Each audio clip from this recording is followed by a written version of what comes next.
Hey guys, what's up? Slider here with the M Cluster, and this is the M Cluster Recaps, where we talk about shows that we are currently watching. And I am here as usual with Brandon. Hey guys.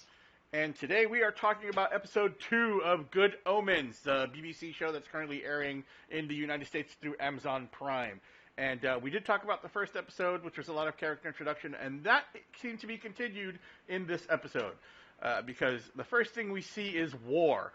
War is one of the four horsemen of the apocalypse that was mentioned in the episode previously, and they show her, she's in the desert, and they're just kind of showing her influence. In this case, she is a wartime reporter, and she is trying to cover a peace treaty signing that just devolves into chaos because she's there.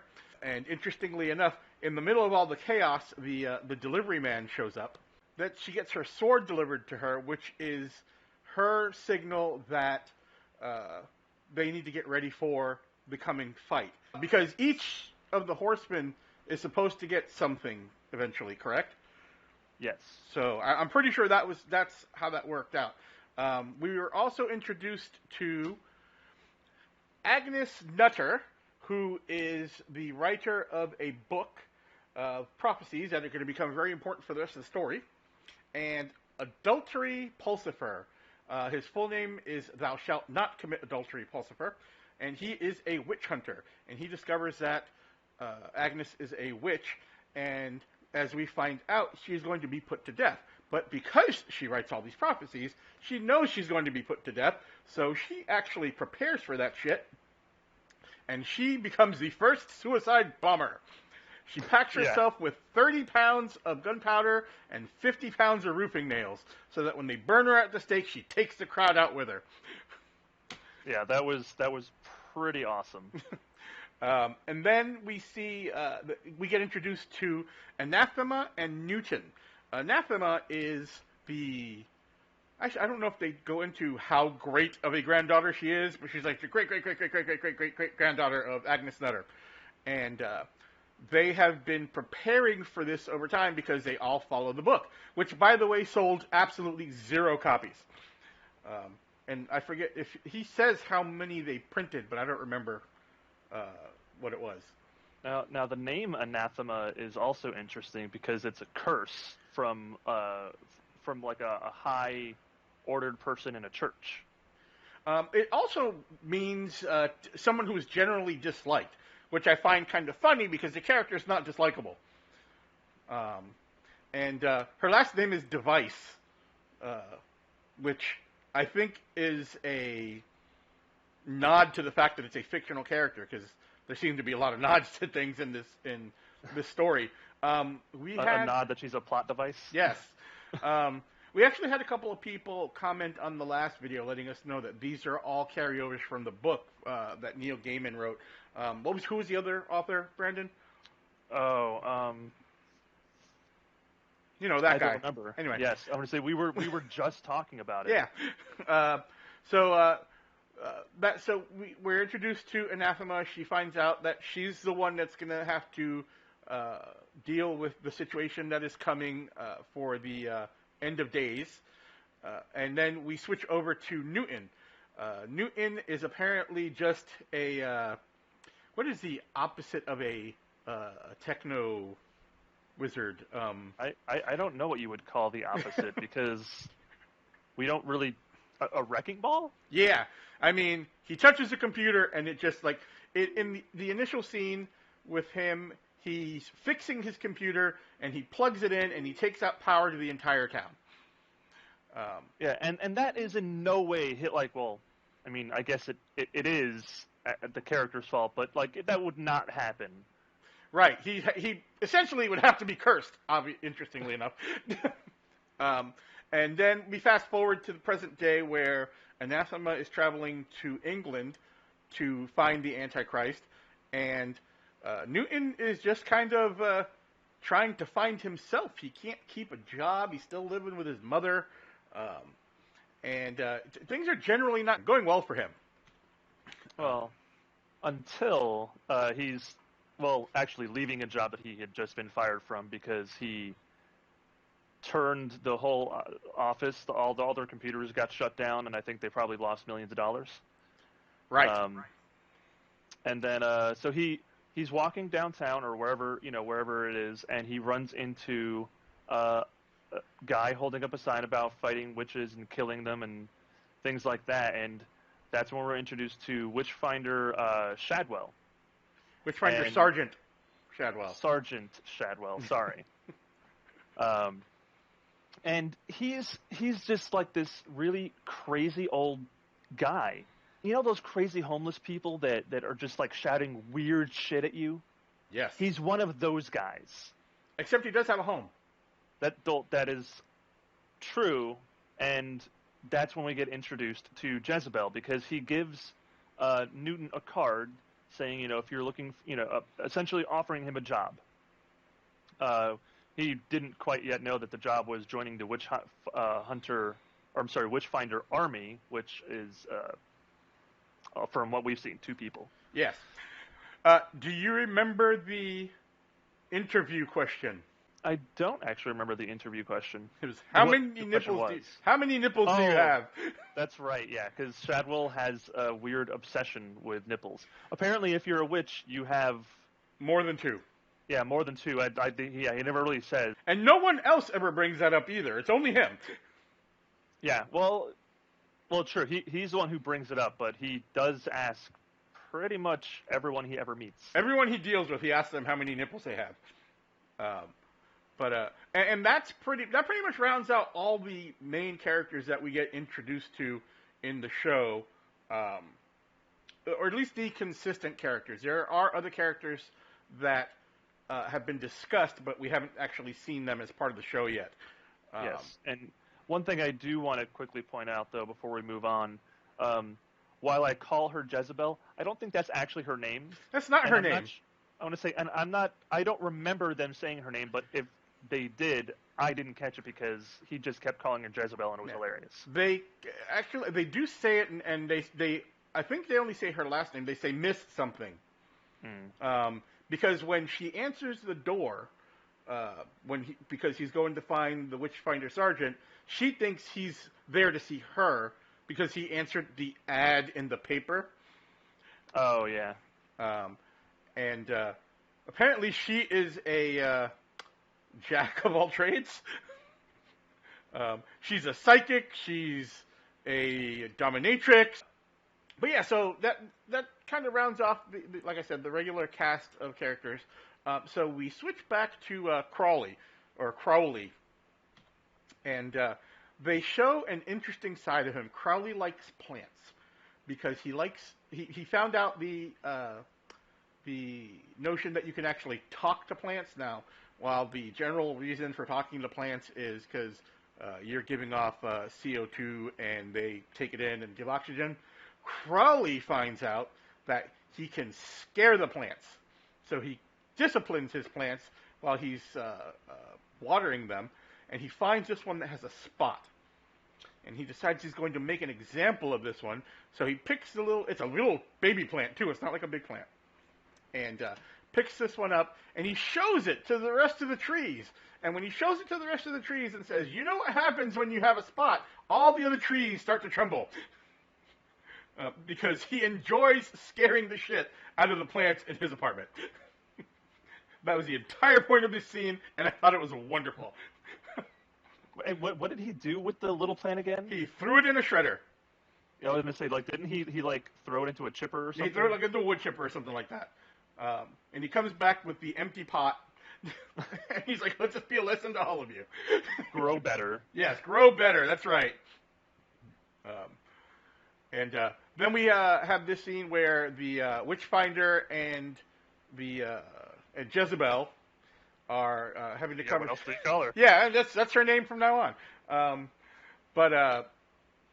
don't remember what they're discussing in this. Is this when he first shows up to his apartment? Yes, because when Newton walks up there. Yeah, because she offers him tea, and he says, "Oh, he'll make his own tea. He's in the army now." Referencing the Witchfinder army. And then, he brings Newton in and is showing him around and what he'll be doing.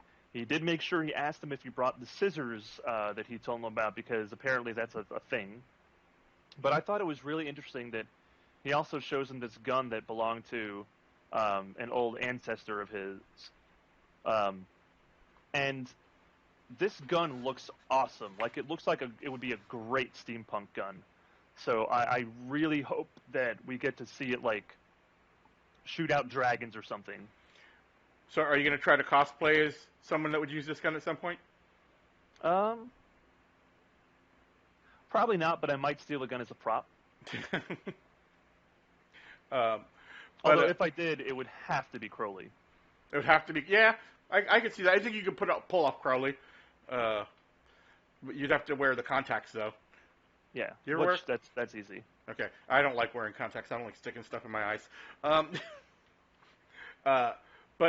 So we get that scene and we're kind of acquainted with them and what's going on. It's sort of like catching us up with the group, and then we switch over to the kids. The kids. So they show kind of like a brief scene of them just going into an ice cream shop, getting ice cream, and they all leave with different flavors. But they apparently this has to be a small town, by the way, because 3 flavors is all they know. And when they're discussing the ice cream, they're talking about, well, what kind of other flavors would there be? Just more strawberry or more chocolate? And it shows the naivety of the kids, which I really enjoyed. But they kind of use it as moving on to them trying to find something to do after they eat their snack, and which they had all mentioned last episode, Adam being really good at finding and coming up with games for them to play. And so Adam decides that it would be a good idea for them to go on a witch hunt. And so they even dress up for it. And while they're traveling through the woods, they actually run into Anathema, Who is a witch. And she finds it really interesting that they're on a witch hunt. And she even travels with them for a bit while they're kind of just joking around and having fun. And the goal was to, if they found a witch, which I think I don't remember the boy's name. They had Wensleydale. Wensleydale. So they make him the fake witch, and they kind of put him on a tire swing, and his punishment is swinging. And so they all wanted to take turns being a witch, so that they could also swing on the tire swing. Right, and that's pretty much where she leaves them. And we cut back to Crowley and Aziraphale. And they are trying to figure out what happened to the child, and they decide that they're going to go and investigate. So where do they go? To the hospital where the child was born. And this is where we get what we call the office morons. Yeah, it was converted to be a paintball arena for people who work at offices. Right. It was a team building exercise. Yeah. Now, what's interesting about that is these are the same office people that were working with Newton when he got fired, or that Newton was about to work with when he got fired. So they get to come back into this, and they're doing their leadership exercises and whatnot. And Crowley and Aziraphale show up, and the first thing that happens, they get shot with paintballs. Right? Aziraphale gets all upset because he's kept this coat in perfect condition for 180 years, I think he said. Yeah, it was definitely over 100 years, but I don't remember exactly the age. And so he asks, or he's like, well, or Crowley says to him, you could just miracle it away. And he's like, yeah, but I would know that the stain was there underneath. But for whatever reason, Crowley miracles it away, and that's okay. Yeah, he just smiled and thanked him. Yeah. And this gets into something that Brandon and I discussed off camera, but there's a very high likelihood that Aziraphale is gay or asexual and is in love with Crowley. And I would very much agree to this. Not only does the chemistry kind of work for that whole, and I'm going to do this on purpose, like with quote unquote theory, but also the actor who who plays him, he himself said that he's playing Aziraphale as gay. Oh, well, there you go. That answers that question. You did say so. I thought what you said was the actor said that Aziraphale is absolutely in love with Crowley. Well, I mean, now I don't remember what the actor quoted. Um, but I didn't realize he came right out and said, yes, he's playing him as he's gay. But we actually we catch the very first glimpses of that in this episode, where they are riding in the car together, and I forget what Crowley says to him, but the response was, "You move too fast for me."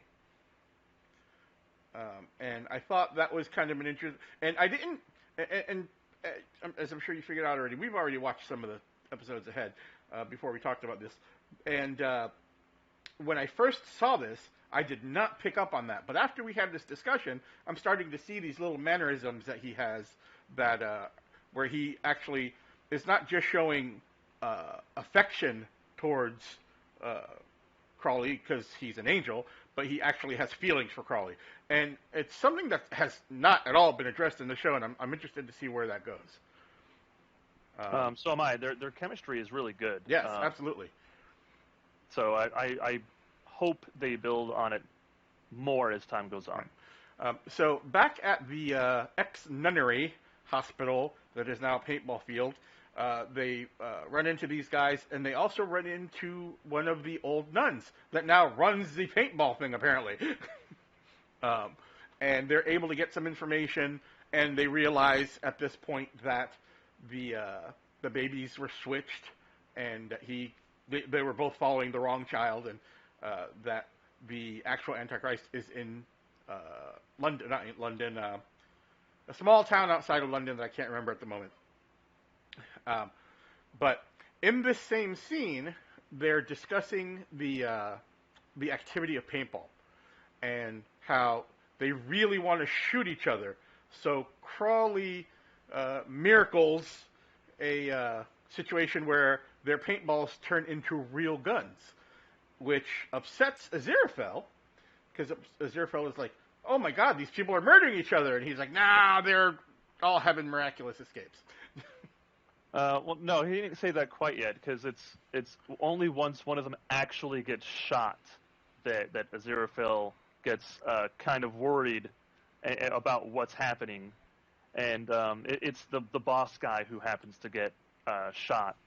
And when it happens, he even does feel something, because you can see it on his face. He's like, "Oh shit, I've just been shot." Right. But it's the very next scene that he then gets up and he's fine, and he just has a hole in his shirt.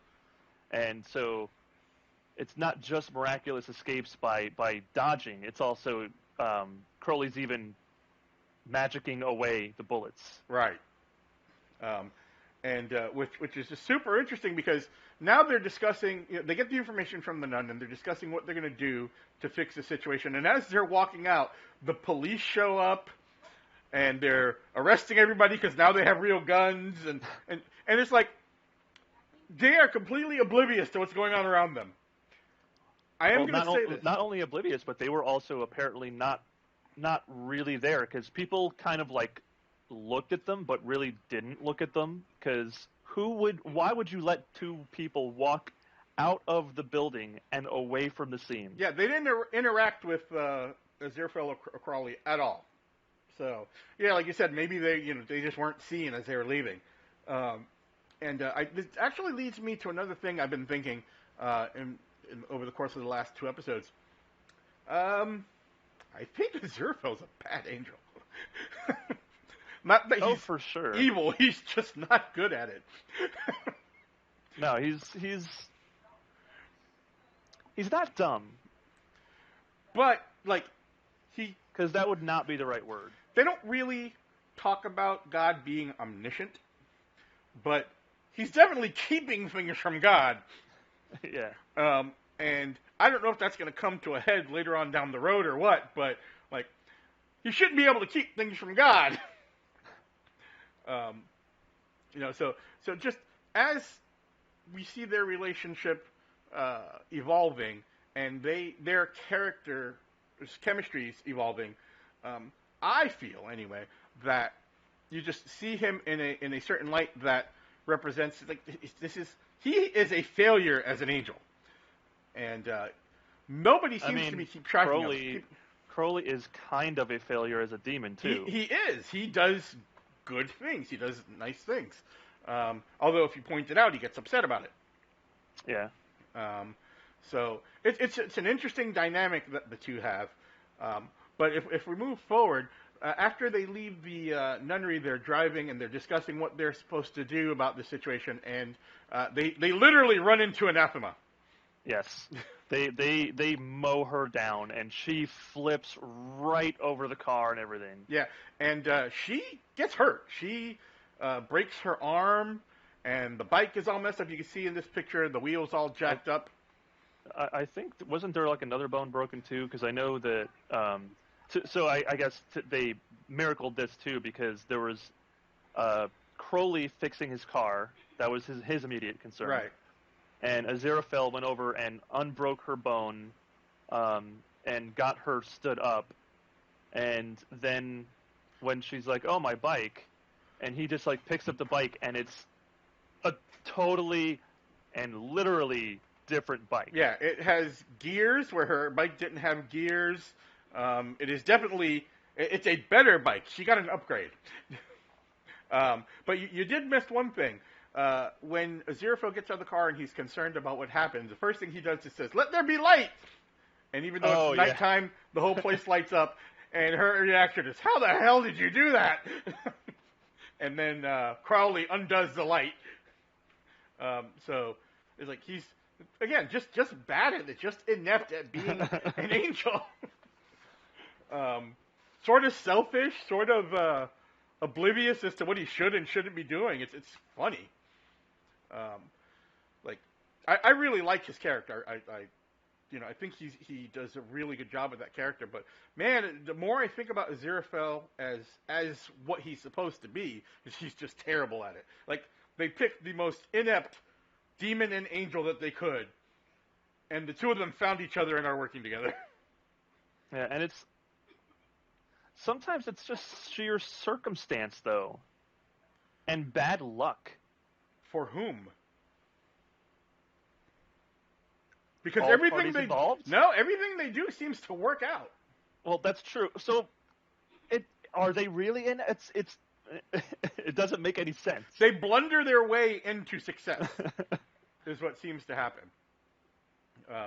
But at any rate, so they heal her and they drive her. They offer to Aziraphale offers to give her a ride home, to which Crowley reluctantly accepts. And they get her home, and she's still kind of stunned. And they talk a little bit back and forth. She doesn't really understand what's happening. And when he pulled her bike back out, it was back to her old bike. Well, so not only what we're skipping over here is there's a scene where when she points out, I'm pretty sure my bike didn't have gears, and Crowley starts making fun of him. "Oh Lord, please heal this bike."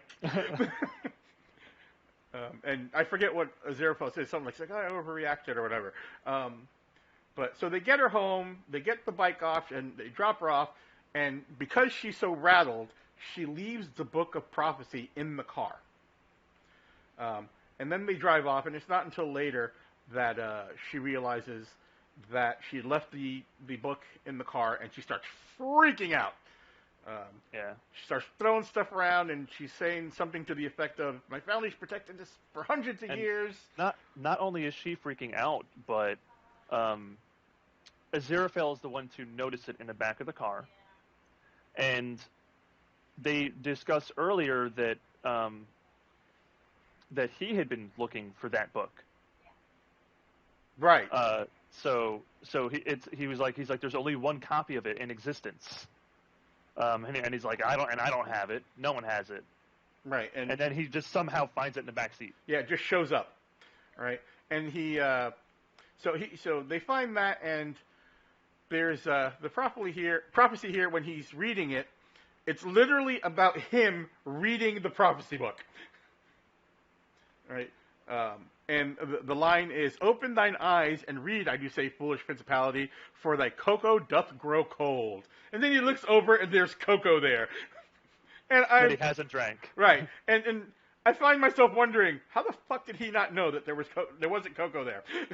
He, she's not a miracle worker. She just sees the future. He had to have known there was cocoa on his desk. Well, yeah, but I mean, you sit a thing down, you start flipping through a book, you could forget that it was there. Yeah, but that wouldn't be a surprise. He wouldn't look over and be like,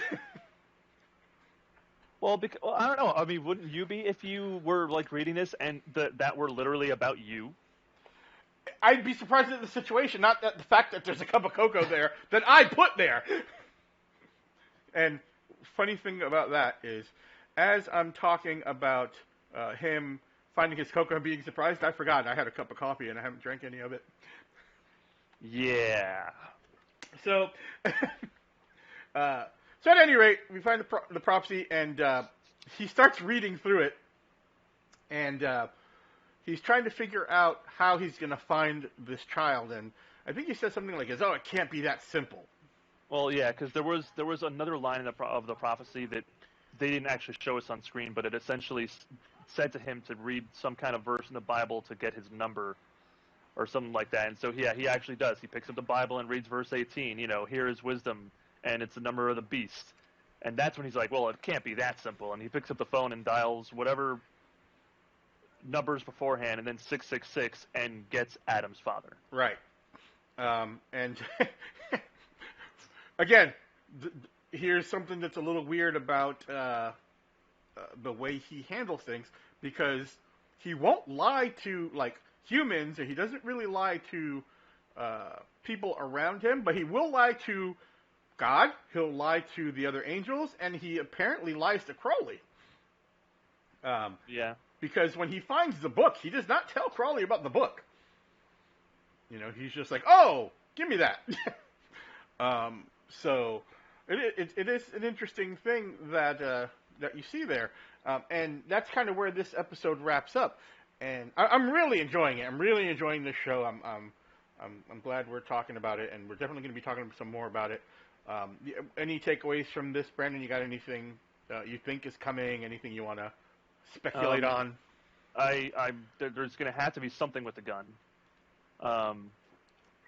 They centered, they focused on it too much for it to not be used. But then again, we haven't seen Crowley and Aziraphale with their wings on again either. True. And I mean that's actually something I guess I would want to see again at some point, is them maybe to do something with their wings, because we know that they have them. Yeah, but I guess they are shown with their wings originally just because that's kind of like their normal state, right? That was like the whole Garden of Eden thing, where everything was perfect. After that, they have to blend in, so they don't show them with their wings anymore. I don't know that we're ever going to see their wings again. Because really, other than to show that they are supernatural, what would they use them for? They don't fly, they drive around, they, I suppose in the coming fight, once the fighting breaks out, maybe they can fight with their wings, I don't know. But I can't really see a use for the wings in practicality anyway. Practicality, no. As a practical thing, no. I was thinking maybe just for travel or something. Just something simple, just to kind of remind people that, oh yeah, we didn't forget that they had wings. Yeah, I would just think that if they were going to use their wings for travel, we'd have seen that already. Instead of them driving from town to town and whatnot. But so that was episode 2 of the book.